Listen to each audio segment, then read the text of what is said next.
بسم اللہ الرحمن الرحیم یا ودود و صلی علی سیدنا محمد وآلہ وصحابہ انک رحیم ودود۔ السلام علیکم ورحمۃ اللہ وبرکاتہ۔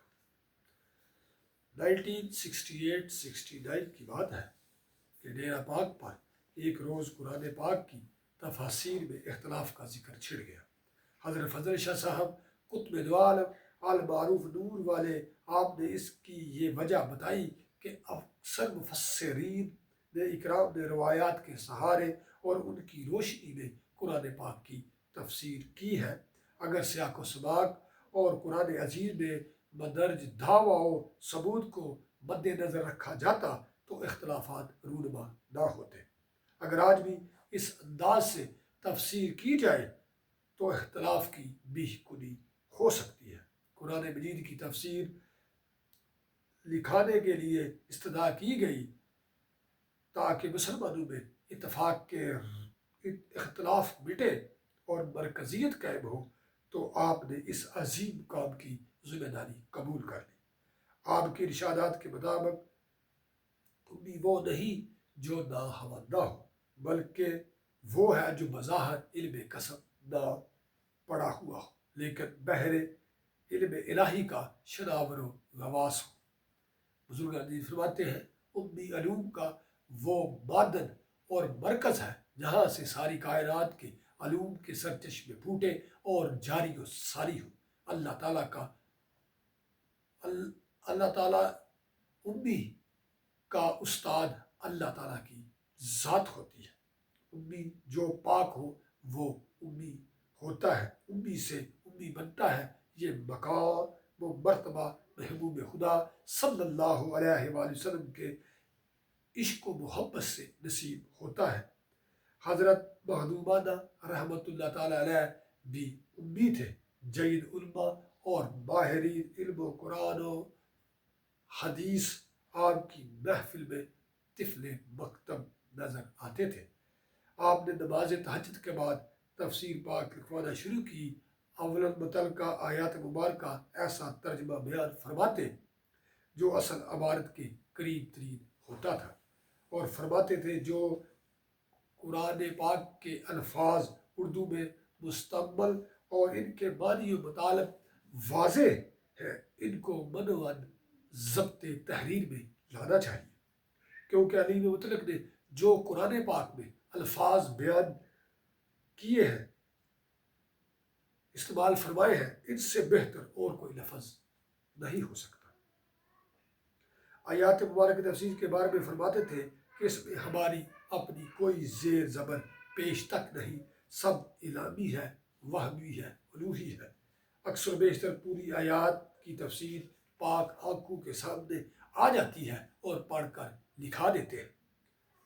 ابتدائے تفسیر پاک حضور پر نور، شمس العارفین، سراج السالکین، مصدر فیض کرم، نجم الخدا، سلطان الحقیقت حضور غلام رحمان سیکٹری صاحب نور والے حوالہ کرتاس کیا کرتے تھے اور باعثہ یعنی کہ ہو ان الفاظ اور ترتیب سے لکھتے تھے جس طرح آپ زبان ترجمان حق بیان سے ادا فرماتے تھے۔ بعد میں چند ایک دوسرے احباب نے بھی لکھنا شروع کر دیا۔ 2 سال کے عرصے میں صرف 5 سپاروں اور 4 رکوعات کی تفسیر ہو سکی۔ دینی اسنا جناب محمد اشرف فاضلی قادری نور والے تشریف لائے اور با اجازت مرشد تفسیر پاک لکھنا شروع کر دی۔ آپ تفسیر پاک اس طرح ضبط تحریر میں لاتے تھے کہ پہلے دیگر تفاسیر سے مطالعہ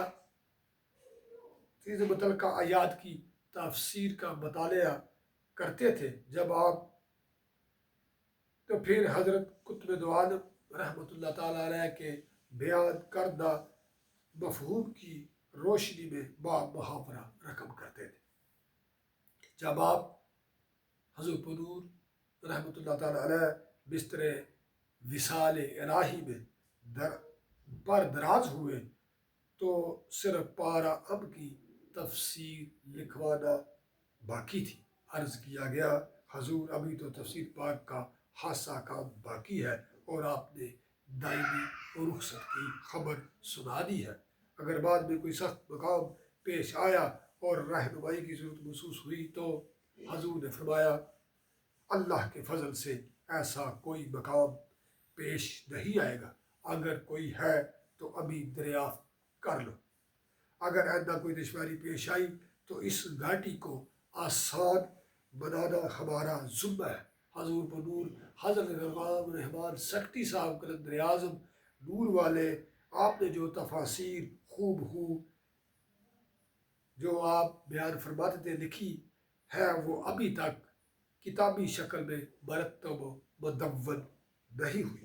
مرشد کی مثال کے بعد حضرت ڈاکٹر اشرف فاضلی صاحب رحمۃ اللہ تعالی علیہ نے آپ نے قرآن پاک کی تفسیر فاضلی کے نام سے شائع کی ہے۔ میں آپ کے سامنے سورہ 3 کی تفسیر و ترجمہ بیان کر رہا ہوں۔ بیان کرنے میں پڑھنے میں اگر کوئی بھول چوک ہو جائے تو میں معافی چاہتا ہوں۔ بسم اللہ الرحمن الرحیم۔ والتین والزیتون، مقام انجیر کی قسم اور مقام زیتون کی قسم۔ انجیر ایک پھل ہے جو اپنی افادیت کے حوالے سے بہت معروف ہے، آسانی سے مل جاتا ہے، دوا کے طور پر بھی استعمال ہوتا ہے، غذا کے طور پر بھی استعمال ہوتا ہے، فاسد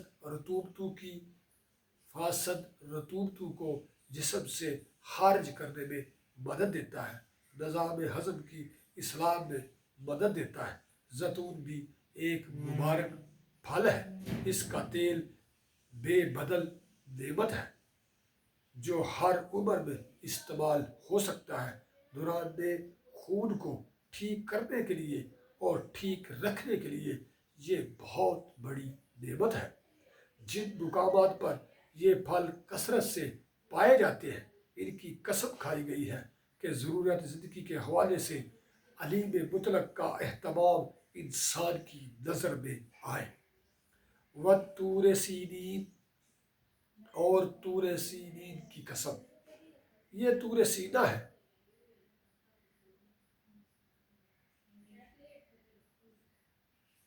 جس کا ذکر سورہ مومنون میں ہے، یہی کوہ طور ہے۔ اس مبارک مقام پر حضرت موسیٰ علیہ السلام کو کلیم اللہ ہونے کا شرف حاصل ہوا ہے۔ وہ مقام جو اللہ تعالیٰ کی عنایات کے حوالے سے بڑی شان رکھتے ہیں، ان کی قدر کرنی چاہیے۔ وَهَٰذَا الْبَلَدِ الْأَمِينِ، اور اس امن والے شہر کی قسم۔ مکہ مکرمہ کو اللہ تعالیٰ نے امن والا شہر ٹھہرایا ہے۔ شان الہی دیکھیے کہ اللہ کو تو کسی گھر کی ضرورت نہیں ہے، اللہ تعالیٰ کو کسی گھر کی ضرورت ہی نہیں، اس لیے اس نے اپنے خلیل کے گھر کو اپنا گھر ٹھہرا لیا ہے۔ انسان کی عزت کس قدر ہے، اس کی شان اللہ کے نزدیک کتنی ہے کہ اس کے بڑے اللہ کے محبوب حضرات ہیں۔ مکہ مکرمہ کو امان والا شہر حضرت ابراہیم علیہ السلام کی دعا کی بدولت قرار دیا گیا۔ امان والے شہر کی شان دیکھیے کہ یہاں کسی جاندار کی سلامتی کو خطرہ نہیں ہوتا۔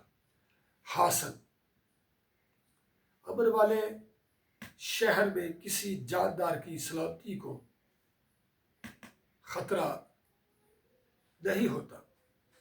لَقَدْ خَلَقْنَا الْإِنسَانَ فِي أَحْسَنِ تَقْوِيمٍ، کہ ہم نے انسان کو احسن تقویم میں خلق کیا ہے۔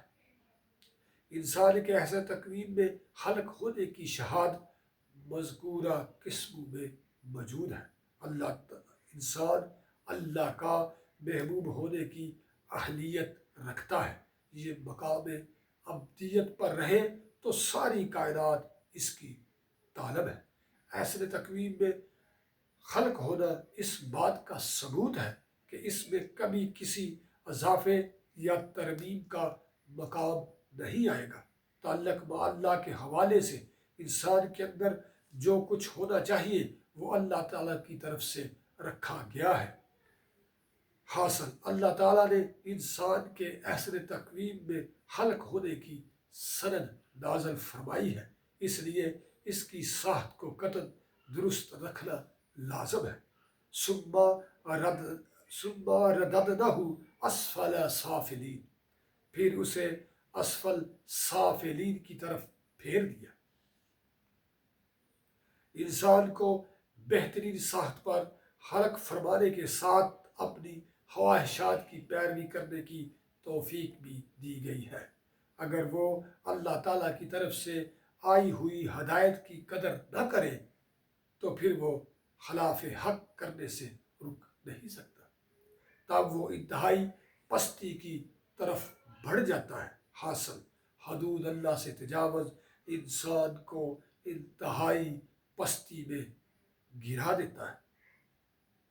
اِلَّا الَّذِينَ آمَنُوا وَعَمِلُوا الصَّالِحَاتِ فَلَهُمْ أَجْرٌ غَيْرُ مَمْنُونٍ، مگر وہ جو ایمان لائے اور صالح عمل کیے تو ان کے لیے بے حد اجر ہے۔ جن لوگوں کو ناصحین سے محبت ہو جاتی ہے وہ حق کو مان لیتے ہیں اور اللہ کے پاک بندوں سے میل جول کی بدولت ان کا قول پاک ہو جاتا ہے، اور ان سے محبت کی بدولت ان کے اعمال صالح ہو جاتے ہیں۔ اس سے ان کی صداقت کا ثبوت مل جاتا ہے۔ حق کو ماننے والے یہ لوگ دائماً اپنی پسند کو حق کے تابع رکھتے ہیں، ان کی دائمی پاک دامنی کا اجر بھی بے حد ہی ہوتا ہے۔ حاصل ایمان کا دعویٰ صالح اعمال کی شہادت سے سچا ثابت ہوتا ہے، سچا ثابت ہو جانے والوں کے لیے بے حد اجر ہے۔ فما یکذبک بعد بالدین، تو اس کے بعد تم دین کی تکذیب کیوں کرتے ہو؟ حیات دنیا میں دونوں رخ انسان کے مشاہدے میں آ رہے ہیں، اور ایک ہی توفیق کے استعمال سے رخ کے مطابق نتائج مرتب ہو رہے ہیں، تو جزا کا انکار کیسے کیا جا سکتا ہے؟ توفیق حاصل کرنے والے علیم مطلق سے کچھ مخفی نہیں ہے، وہ ہر ایک کو اس کے کیے کی جزا دے گا۔ حاصل جب توفیق کا عطا ہونا ثابت ہے، اس کے استعمال کے دونوں رخ واضح ہیں، ہر رخ کا نتیجہ الگ الگ ہے، تو اس مشاہدے کے بعد کلی جزا کا انکار کیوں کر ہو سکتا ہے؟ الیس اللہ بأحکم الحاکمین، کیا اللہ سب حاکمین سے بڑا حاکم نہیں ہے؟ ہر علم والے سے اوپر ایک علم والا ہوتا ہے، اللہ سب سے بڑا علم رکھتا ہے، اس سے بڑا کوئی علم والا نہیں ہے۔ اللہ ہی خالق کل ہے، وہی باطی المطلق ہے، وہی توفیق دیتا ہے، وہی حساب لینے والا ہے، اس کی قدرت سب پر محیط ہے۔ ہم مسلم و مجرم کو مساوی قرار نہیں دے سکتے کہ یہ انتہائی بے علمی کی بات ہوگی۔ جہاں بھی ہمارا حکم علم سے ہوگا ہمیں احکم الحاکمین کی شان نظر آئے گی۔ حاصل اللہ سب سے بڑا حاکم ہے، ہر حاکم کو احکم الحاکمین کے فرمان کے تحت رہنا چاہیے، اسی میں بندے کی شان ہے۔